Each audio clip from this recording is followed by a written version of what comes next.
బాగున్నారండి. మీకు దోసకాయ ముక్కల పచ్చడి చేసి చూపెడతాను వచ్చాను. నేను ఈ మాత్రం సైజు 2 దోసకాయలు తీసుకున్నాను.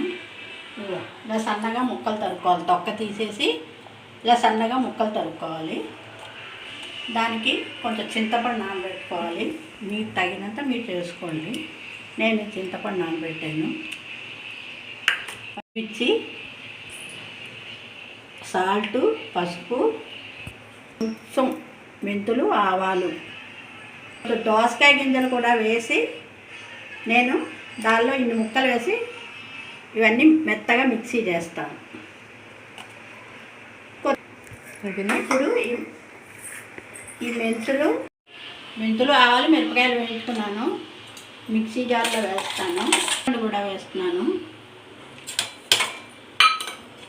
సాల్టు, పసుపు,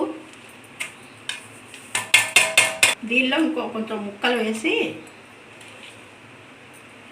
ఇది చింతపండు మిరపకాయలు నలిగాక ఇది కూడా వేసి మిక్సీ చేసి తీసుకొస్తా.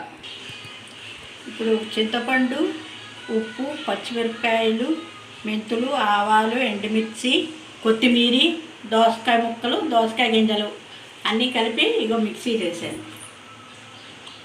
ఈ ముద్దని ఇంకా దోసకాయ ముక్కలు ఉన్నాయి కదా, ఈ ముక్కల్లో వేసి కలపాలి. పచ్చడి కలిపేసుకున్నాను కదా, పోపు వేస్తున్నాను. ఆవాలు, ఇంగువ. పచ్చడి రెడీ అయ్యింది.